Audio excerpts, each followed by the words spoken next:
다 합장하고 따라서주기 바랍니다. 거룩한 부처님께 기합니다. 거룩한 가르침에 기합니다. 거룩한 스님들께 기합니다. 네, 다 손 내려주기 바랍니다. 네, 안녕하세요. 반갑습니다. 추석 전에 12일 날 저녁에 이렇게 지진 다 느꼈죠? 지진을 느끼면서 부처님 경전에 온 대지가 진동한다는 그러한 그 부처님 경전에 문구가 있습니다. 그 지진을 느끼면서 이게 대지가 진동을 하는구나라고 실감할 정도로 경주로에서 이 경남 부산 일대에 많은 피해가 있었습니다. 여러분들 다 집안에 피해 없죠? 다행히 통도사에는 큰 피해가 없고 담장에 이렇게 기아가 이렇게 몇 군데가 넘어지고 대운전의 그 기아가 조금 이렇게 우리가 국보인데 대웅전 금강계단 그 건물이 국보입니다. 그 건물 기아가 조금 이렇게 조금 틀어졌는데 아마도 종단의 그 문화부하고 문화재청이 다음 주에 한번 내려와서 통도사의 건물을 다 정밀 검사를 하겠다고 그렇게 합니다. 다행히 큰 피해는 이렇게 없어서 천만다행인 것 같습니다. 제가 통도사에 내려와서 이제 몇 분한테 통도사가 어떻게 변했으면 좋겠을까, 또한 여러 신도님들이 불편한 점이 뭘까 하고 몇 사람한테 내가 질문했어요. 그랬더니 어떤 보살님이 통도사는 너무 산세도 좋고 오래된 그 고사찰이고 또한 불지 종가고 부처님 사리가 모셔진 곳이고 좋은데 불사를 너무 많이 합니다. 그 불사를 좀 줄였으면 좋겠습니다. 여기 고쳤다 저기 고쳤다, 좀 조용할 날이 없어서 좀 불사를 줄였으면 좋겠다고 이렇게 얘기를 해요. 신도님 입장에서는 그럴만도 하다. 좀 기도 좀 하려면 저기서 똑딱똑딱 웽 하고. 그런데 이제 저도 한번 알아봤어요. 우리 통도사 건물이 동수가 70동이 됩니다. 여동이 되는데 70여동이 그러니까 조선시대 고려 말 조선 초에부터 이렇게 지어진 건물이라 계속 수리해도 1년에 3채씩만 해도 한 번 돌아오려면 20년이 걸려요. 그렇겠죠? 70동이 되다 보니까. 여러분들 집에서 쓰고 있는 냉장고도 10년만 비도 안 먹고 안에 여는 냉장고도 10년 되면 다 바꿔야 되는데 밖에 놔둬 있는 그 풍화작용에 의한 그러한 집들은 20년 이렇게 10년 20년 되다 보면 계속 고쳐야 됩니다. 또 이 문화재라는 것은 이제 문화재청에 이렇게 돈을 이렇게 보조를 받으면은 1년에 딱 불사를 마치는 그런 불사가 있는가 하면은 해를 넘겨서 몇 년에 걸쳐서 일을 하는 불사가 있어요. 그래서 이제 그런 것도 한 번에 다 마치지 못한 불사가 있고, 이래서 통도사는 대가람이라서 어쩔 수 없이 여기 뜯어서 고치고 또 저기 이거 하다 보면 이것도 고치고 이렇게 돼가는 것입니다. 그러니까 저도 우리 보살님들 또 불자들 마음에는 그 말씀이 맞겠다 했는데도 이렇게 사장을 총무국장을 맡고 보니까 이런 점이 되다 보니까 매년 이렇게 불사를 할 수밖에 없구나. 올해 이르지만 내년에 지금 저 6화당 기아가 다 깨졌습니다. 또 그걸 해야 되고 여기 고쳐놓으면 또 저기가 세고, 그러니까 주짓수면 저 국회에 올라가서 또 이 문화청 가서 돈 얻어가지고 불사한다고 좀 정신없습니다. 오늘 법문은 주제는 여러분 추석날 가족과 즐겁게 지냈습니까? 오늘 법문은 가족이라는 주제로 하겠습니다. 내가 오늘 아침에 테레를 봤는데 돈을 적게 준다고 친정집에 불을 지른 그런 딸이 있어요. 뉴스 봤어요? 과연 가족이라는 뭔가? 제가 며칠 동안 계속 저 밑에 삼성 바늘교 앞에서 텐트에서 앉아서 계산대제를 맞이해서 접수를 하고 있습니다. 어떤 보살 나를 보더니 물고기 판 스님이 또 저기 앉아있네 이렇게 물고기 이렇게 얘기하는 거예요. 초팔날 물고기 등을 팔았더니 이제 내 별명이 물고기 파는 스님 이렇게 이제 붙었습니다. 거기 이렇게 앉아서 초팔 전부터 쭉 보니까 예전하고 많이 이렇게 달라졌어요. 손자, 아들, 할아버지 온 가족이 저를 찾아오신 분들이 너무너무 거의 다 추석 또 어제 이렇게 가족들이 이렇게 사찰을 찾아오는 것을 봤습니다. 그러면서 보면서 참 행복하게 보인다. 바로 가족이라는 건 바로 저렇다. 손자 이렇게 잡고 아들과 며느리와 함께 절에 오는 모습들이 너무 아름답게 보여서 일요일 날 지장제일 때는 꼭 가족에 대한 법문을 해야 되겠다라는 것을 이렇게 느끼고 오늘 가족에 대한 법문을 준비했는데 부처님께서는 가족이란 것은 무엇인가? 부처님 경전에 이렇게 쓰여 있습니다. 잡암경에 부처님께서 꼬살라국의 사와티 기원정사에 계실 때였다. 어느 날 우따까따 살이라는 바라문에게 말씀하시기를 선난자는 가족의 부양을 위하여 여러 가지 방법으로 재물을 모아야 하고 경제적으로 처자나 권속들을 보살펴 행복하게 해야 할 것이다. 부처님께서 수행자하고 제가자에게 법문을 달렸습니다. 수행자는 열심히 수행하라고 했고 일반 제가자에게는 어떻게 했냐? 열심히 경제적으로 열심히 돈을 많이 벌라고 그랬습니다. 욕심을 벌어서 머리를 깎고 뭐 이렇게 하는 게 아니고 세속에 있는 제가자에게는 여러 가지 방법으로 재물을 모아야 하고 경제적으로 부인과 자식과 권속들을 보살펴서 행복하게 해줘야 된다. 무엇 때문에 가족이라 말하는가? 선남자가 집에 살면서 가족들이 즐거울 때 같이 즐거워하고 식구들이 괴로울 때 같이 괴로워야 하며 일을 할 때 같이 뜻을 모아 일을 하기 때문에 가족이라 한다.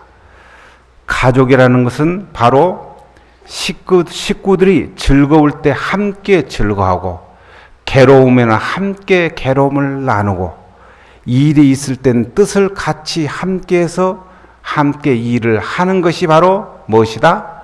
가족이라는 거예요. 그게 가족입니다.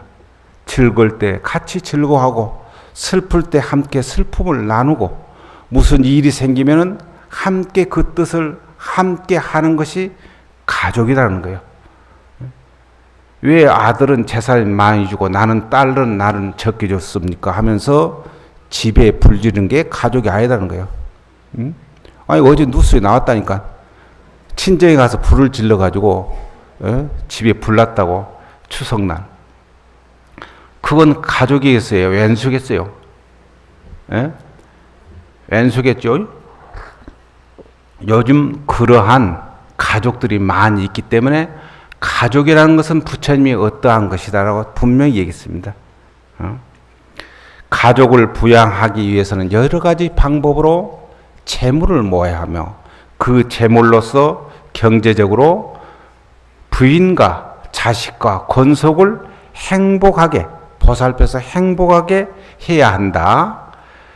만약에 집에서 살면서 식구들에게 즐거울 때 함께 즐거워야 하며 또한 괴로움이 있을 때는 함께 괴로움을 나눠야 되며 이 일이 있을 때는 그 뜻을 함께 같이 하는 것이 바로 가족이다.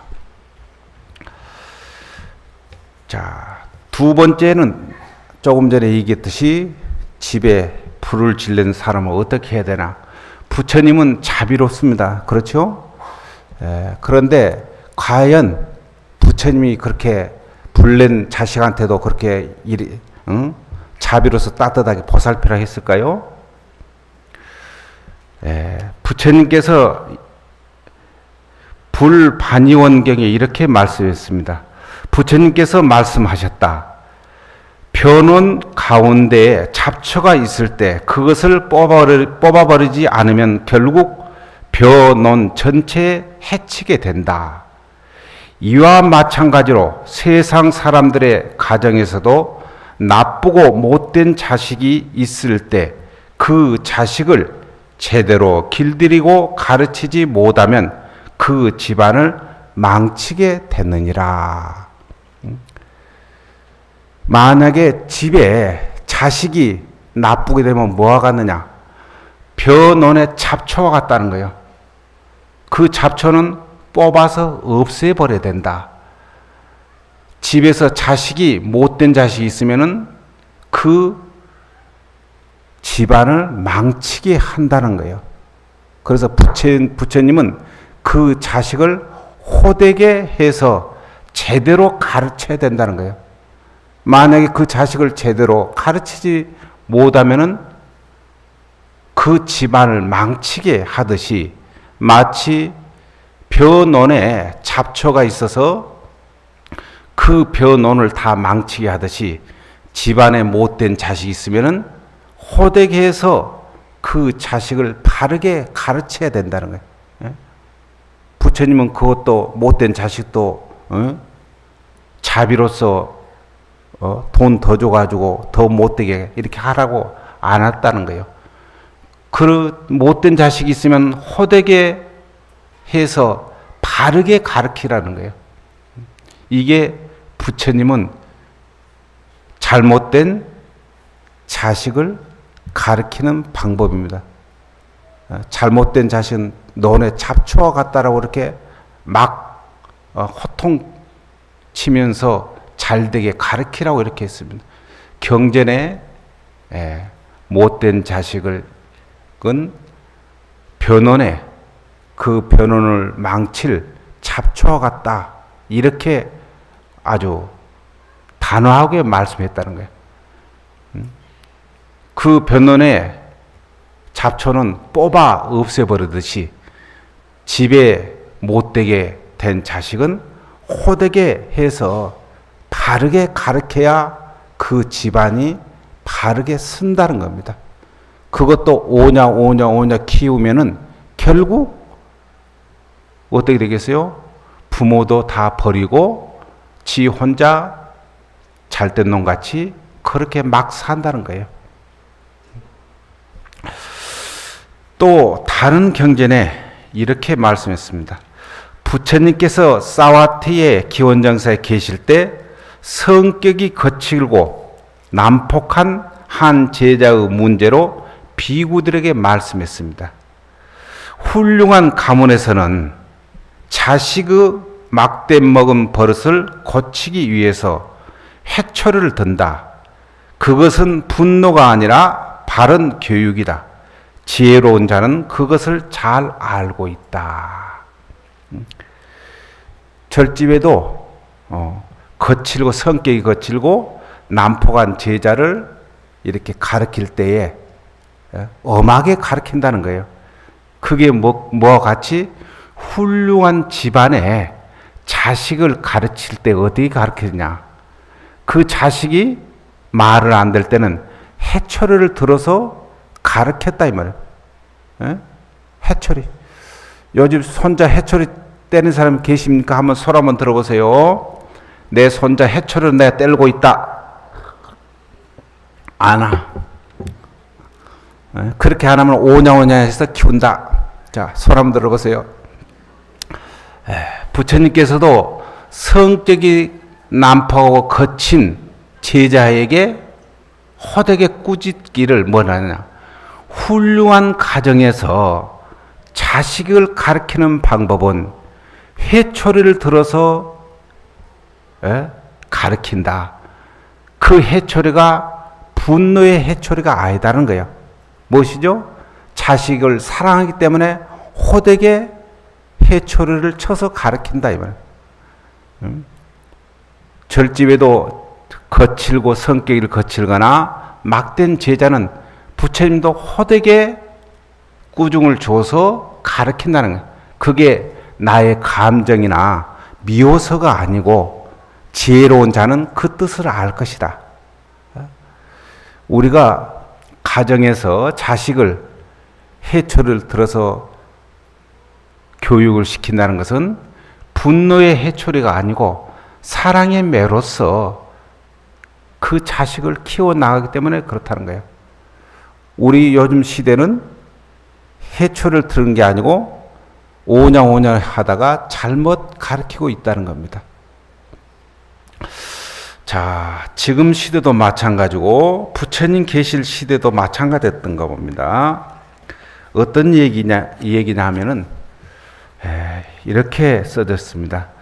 부처님께서 사와티 기원정사에 계실 때의 일이었다. 어느 날 이른 아침에 부처님께서 걸식하려고 성 안으로 들어가셨다. 기원정사 금강경을 설했던 그 곳에 이제 계실 때에 일찍이 성 안으로 들어가서 걸식을 하러 이제 들어갔다는 거예요. 부처님께서 늙고 쇠약한 한 바라문이 지팡이의 몸을 의지한 채 걸식하는 모습을 보고 그에게 물으셨다. 부처님도 아침 일찍이 성 안으로 사람들이 많이 사는 안으로 바루를 두르고 걸식을 하러 들어갔는데 그때 어느 노인이 지팡이를 짚고 문전에서 걸식하는 모습을 보고 물으셨습니다. 어떻게 물으셨냐? 노인시여, 어찌하여 늙고 쇠약한 몸인데도 거리에서 걸식하고 있습니까? 어찌하여 그 연세 많고 그 몸에 왜 걸식을 하고 계시냐? 우리는 뭐 수행자이기 때문에 밥을 얻어먹지만은 왜 당신은 그렇게 밥을 얻어먹고 다닙니까? 하고 물었습니다. 그러니까 그 노인이 대답하기를 고타마시여, 부처님이시여 이 말입니다. 부처님이시여, 아들을 키워 며느리를 맞아들이고 자식에게 재산을 물려주었더니 늙은이는 더 이상 필요 없다고 쫓아내더이다. 이제 의지할 곳이 없어 이렇게 걸식하고 있나이다. 그 노인을 보고 아니 왜 이렇게 아침 일찍이 이렇게 몸도 허약하고 이러는데 집에서 자식들이 뭐하고 이렇게 걸식하고 다닙니까? 하고 물었더니 그 노인이 부처님이시여, 내가 자식을 키워서 장가를 벌어서 며느리를 보게 해서 또한 해서 자식에게 재산을 물려줬더니 이제는 이제 늙어서 더 이상 필요 없다고 나를 내쫓아 버렸다. 요즘 세상도 마찬가지죠. 그렇게 대답해요. 그래서 어쩔 수 없이 나도 걸식 빌어먹으러 다닙니다. 이렇게 대답했어요.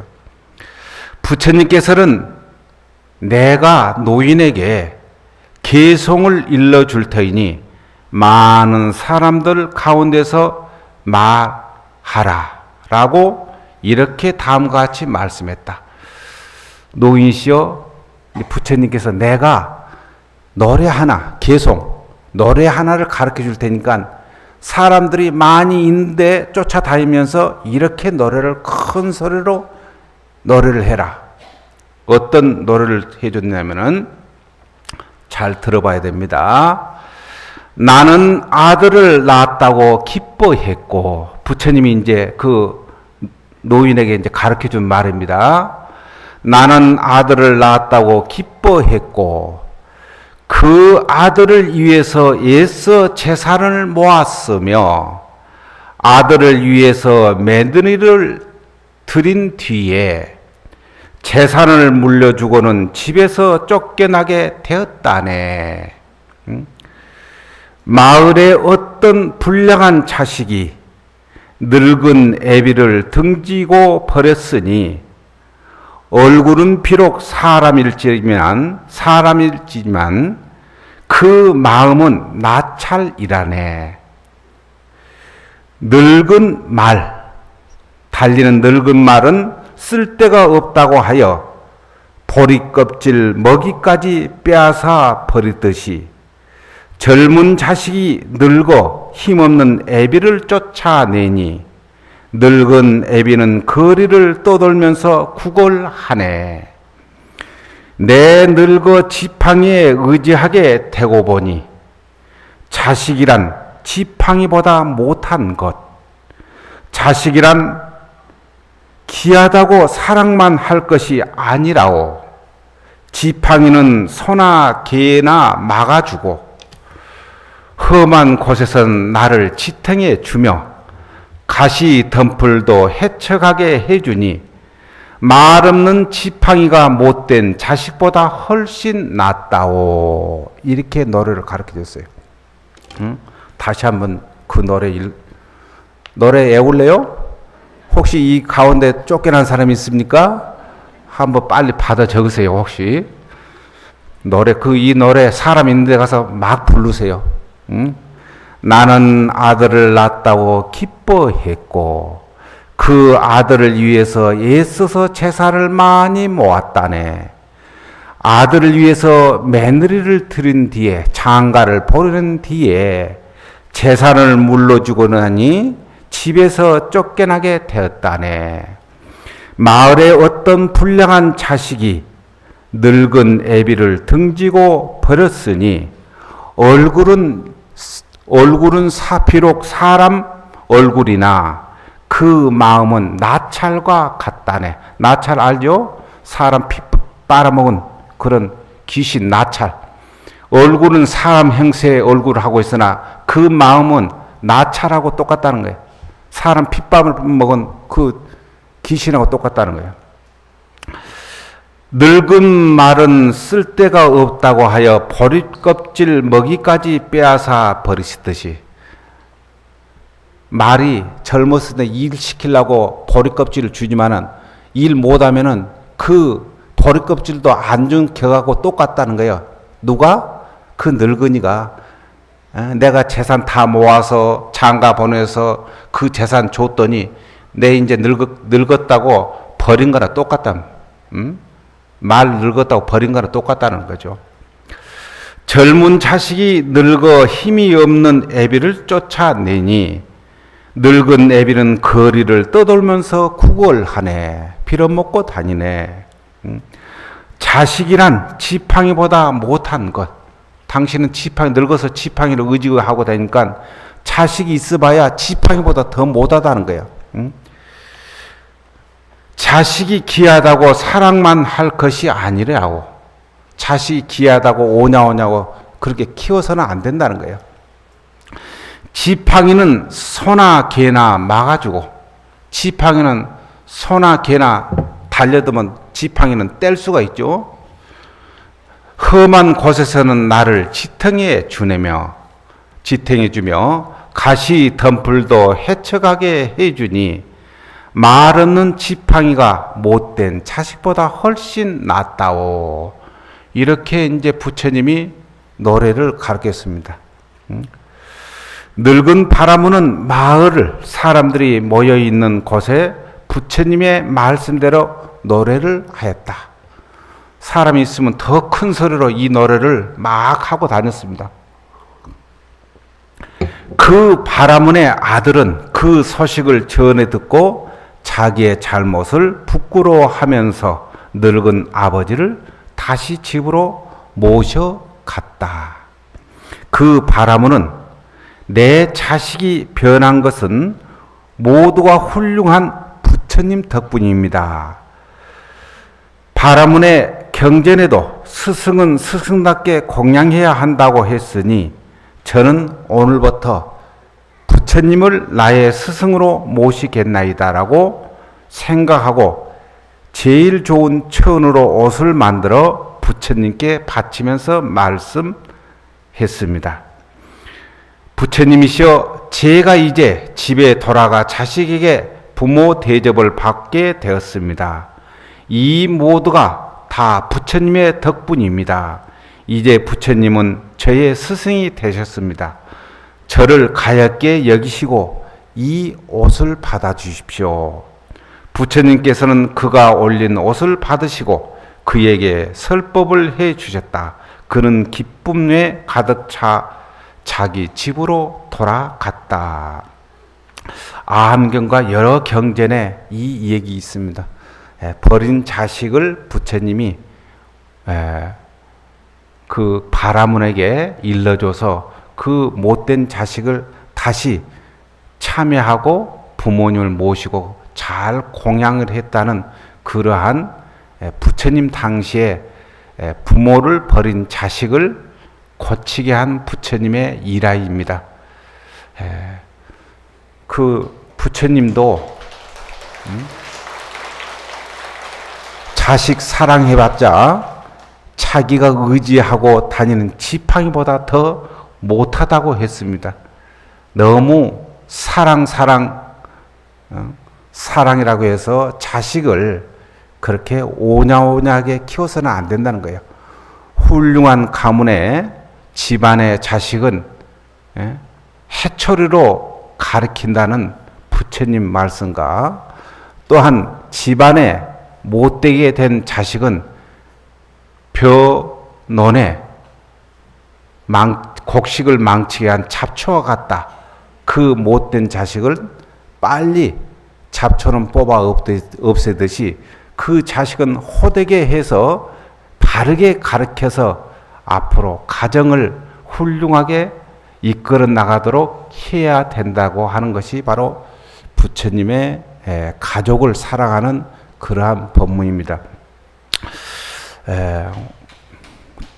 오늘 추석을 맞이해서 우리가 다시 한번 가족이라는 것은 어떤 것이다. 가족이라는 것은 기쁠 때 함께 기뻐하고 슬플 때 함께 슬퍼하고 무슨 일이 생기면 함께 그 뜻을 같이 하는 게 가족입니다. 그렇죠? 여러분들은 절집안의 불법문 중에 한 가족입니까? 아닙니까?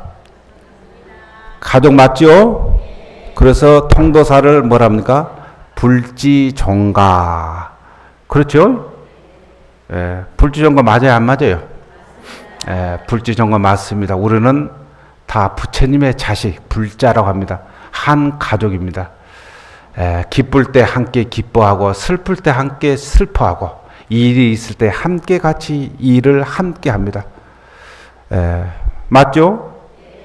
우리 통도사, 우리 신도님들은 통도사 일이 있을 때 함께 뜻을 모아서 일을 함께 하는 우리는 가족입니다. 10월 9일 날은 자장스님을 추모하는 계산대제입니다. 알죠? 계산대제는 우리 통도사가 창건이 되는 1371주년을 기념한 그러한 행사가 있습니다. 거룩한 행사가 있기 때문에 여러분들은 함께 해야 되겠습니까? 안 돼야 되겠습니까? 함께 해야 되겠죠. 그날 좀 많은 신도님과 불자님들이 함께 해주기를 바라면서 저는 요즘 아까 얘기했지만 삼성 반월경 밑에 앉아서 지금 계산대제를 위해서 지금 늘 준비를 하고 있습니다. 올해는 더 먼저 8월 1일부터 이렇게 준비를 하고 있는데 이번 그 계산대제는 시방세계 부처님이 통도사에 나투다라는 그러한 주제로 계산대제를 준비하고 있습니다. 전번에도 말씀드렸지만은 통도사는 문화재가 유형 문화재가 24개가 있습니다. 유형 문화재라는 게 뭐냐면은 법당과 뭐 향로, 또 탱화 이런 것들이 다 유형 문화재입니다. 보물이 국보가 한 점, 대웅전, 또 그 다음에 보물이 23점이나 있습니다. 이걸 유형 문화재입니다. 그런데 무형 문화재는 지금까지 없습니다. 2018년쯤 되면은 지금 통도사와 다른 사찰과 7개 사찰과 연계해서 지금 유네스코 등재를 위해서 등록을 위해서 지금 준비하고 있습니다. 2018년 유네스코에 등재가 된다면은 또한 그 안에 무형 문화재도 있으면은 더욱더 훌륭한 통도사가 되리라 보고 무형 문화재에 등록시키기 위해서 계산대제, 계불이운 그 행사를 올해는 더 확대해서 크게 준비를 하고 있습니다. 거기에 부처님을 33분의 부처님을 실사 3m, 5m 크기로 66 부처님을 실사를 해서 보행로에다 쭉 모시고 그 중간에 오방번을 350 그 오방번을 타고 또 그 사이에 삼천 부처님이 놔두시다 해서 내 자성부를 써서 이렇게 준비를 하고 있습니다. 오늘 아침에 제가 제일 먼저 우리 어머니 아버님을 이렇게 돌아가신 분을 내가 올렸습니다. 어제 밤에 내가 곰곰이 생각해 봤어요. 과연 우리 어머니 아버님이 부처님이 될 분인가? 라고 이렇게 여기다 써서 탁 했는데 내가 어제 밤에 굉장을 느꼈습니다. 내가 지금까지 살아온 중에 여러분들도 한번 생각 한번 해보세요. 지금 그 자리에서 지금까지 만났던 나의 스승과 선지식 중에 제일 훌륭한 스승은 누구였던가? 물론 부처님 경전에 나온 부처님 빼놓고 여러분들이 살아계시면서 여러분의 선지식과 여러분의 스승 중에 제일 훌륭한 분이 누구였던가 한번 생각해 보세요. 누굽니까?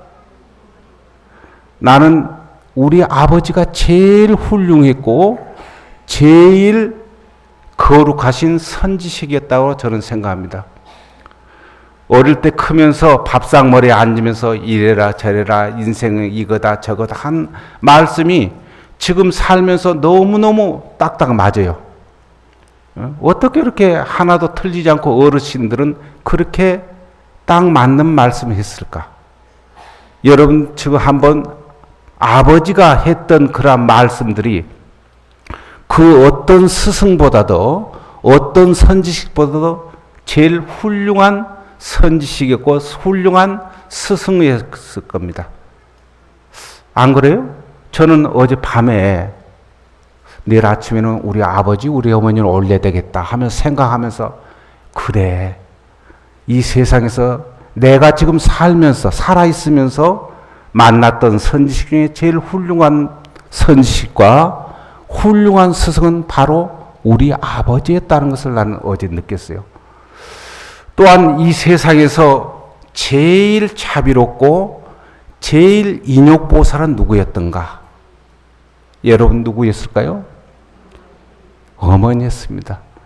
나의 어머니가 이 세상에 제일 자비로웠고 지금까지 만났던 어떠한 자비로운 보살보다도 더 훌륭한 보살은 어머니였고 인욕한 그러한 보살은 바로 어머니였다는 것을 어젯밤에 알았어요. 나도 멍청하지. 어젯밤에서 알았다니까. 또 이 세상에서 제일 요리 잘한 요리사는 누구였던가? 바로 어머니였다는 거예요.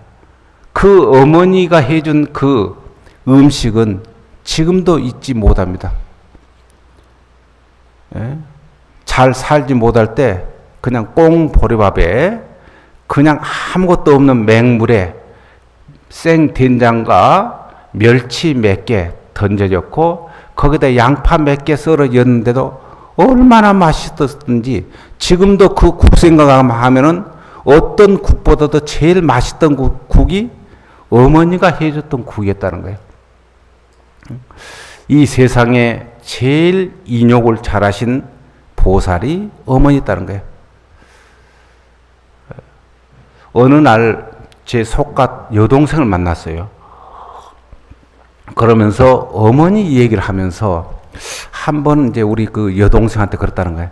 야, 너희들 아니었더라면 나는 이미 도망갔다. 이렇게 얘기했다는 거예요. 예? 왜 그러냐면은 저희 집이 우리 아버지 형제가 8남매였어요. 그리고 내가 5남매 있으니까 거기에 장손으로 왔기 때문에 얼마나 일이 많겠어요. 그 아버지 형제 시집 장가 다 보내고 우리 어머니가 우리 다 키웠고 학교를 다 보냈기 때문에 얼마나 힘들었겠어요. 그걸 다 참아냈기 때문에 그 인욕이라는 것은 어떠한 누구보다도 제일 훌륭한 인욕과 훌륭한 그러한 자비심을 갖는 분은 바로 부모라는 거예요.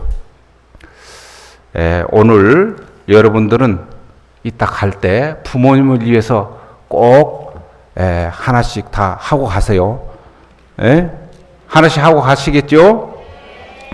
내가 오늘 딱 그 법문집을 하려고 복사를 하다가 여기 이렇게 써인 그 부처님 말씀이 있어서 카피를 준비했습니다. 부처님께서 기원정사에 계실 때 한 젊은 바라문이 여쭈었다. 저는 법답게 걸식하여 그것을 부모님을 봉양하고 있습니다. 제가 하는 일이 공덕이 되겠습니까? 이렇게 물었어요. 제가 법답게 걸식했다는 거예요. 남의 것을 훔쳐서 하는 게 아니고 법답게 걸식했다는 것은 여법하게 이렇게 걸식을 해서 부모를 봉양했다는 거예요. 부모에게 갖다 드렸다. 그런데 제가 하는 일이 공덕이 되겠습니까? 라고 부처님이 말씀했습니다. 그랬더니 부처님께서 말씀하시기를 젊은이여, 그 공덕은 그대에게만 해당된 것이 아니라 어느 누구라도 여법하게 재물을 얻어다가 부모님을 봉양하면 큰 복을 얻게 된다. 너에게만 해당된 게 아니고 누구나 여법하게 재물을 얻어서 부모에게 갖다 드리면 다 훌륭한 공덕이 된다는 거예요. 하늘은 너의 집에 있으니 하늘은 섬기고자 하면 먼저 부모님께 공양하라. 하늘은 너의 집에 있으니 이것은 뭐냐면은 바라모는 하늘을 섬기기 때문에 그 얘기입니다. 하늘을 네가 제일 섬기는 최고라고 하는 신을 섬기는 그것도 섬기기를 하기 전에 먼저 부모 먼저 공양을 올려라. 큰 스승을 공양하고자 하면 부모님께 공양해라. 큰 스승을 공양하고자 하면은 부모님께 공양해라. 아까 제가 얘기했죠. 제가 지금까지 살고 있는 중에 나의 큰 스승과 큰 선지식은 바로 나의 부모님이었다고. 큰 스승을 섬기려고 하거든 부모님께 공양을 올려라. 부모가 바로 위대한 스승이다. 예배를 하고자 하면 먼저 부모님께 예배를 하라. 그러면은 살아서는 명예를 얻고 죽어서는 하늘나라에 태어난다. 이 세상에 제일 큰 스승도 부모요. 또한 예배를 하고 싶거든 부모에게 먼저 하고 모든 것을 섬기고자 하면은 먼저 부모를 먼저 섬겨라. 그래서 우리는 8월 15일 한가인 날 추수 감사절이죠. 먼저 올 한 해 곡식을 다 풍년되고 올 한 해 잘 이렇게 살게 해준 것도 모든 것도 다 우리 조상님 덕이다. 우리 부모의 덕입니다라고 그 부모님을 위해서 추수 감사절을 올리는 것입니다. 바로 추석의 의미도 우리 선망 부모님께 감사의 은혜를 보답하기 위해서 그렇게 한가히 다래를 올리는 의미가 거기 있습니다. 여러분들도 집에 계신 부모님을 잘 공양에 올리고, 부모님이 안 계시면은 옆 이웃집에 계시는 어르신들께 공양을 잘 올리고 늘 공경이 잘 생기면은 천상에 태어난다라고 부처님이 말씀했습니다. 오늘 여기 오신 우리 불자님들은 수행자 중에 제일 훌륭한 수행자입니다. 왜 그러냐 하면은 텔레비에 오늘 또 비가 많이 와서 200mm 오니 300mm 오니 하는 이 우중에도 오늘 또 내 마음을 닦아야지, 또한 부처님이 훌륭한 법문을 들어야지, 부처님과 함께 해야지 하면서 이렇게 찾아주신 여러분들이 훌륭한 수행자이고, 누가 훌륭한 수행자이겠습니까? 오늘 함께 해줘서 다들 감사합니다. 다시 한번 말씀드렸습니다. 10월 9일 날 계산대제에 많은 분들이 꼭 함께 동참해서 이 설법전이 가득 차게 좀 해주기 바랍니다. 좋은 일도 함께하고 슬픈 일도 함께하고 모든 일에 뜻을 같이 하는 것이 다 한 가족이라는 것을 잊지 마시고 꼭 그렇게 좀 동참해 주기를 당부드리겠습니다. 이따 가실 때 내가 삼성 바늘교 그 앞에 텐트에 있을 것입니다. 꼭 접수해 주기 가시기 바랍니다. 감사합니다. 성불하세요.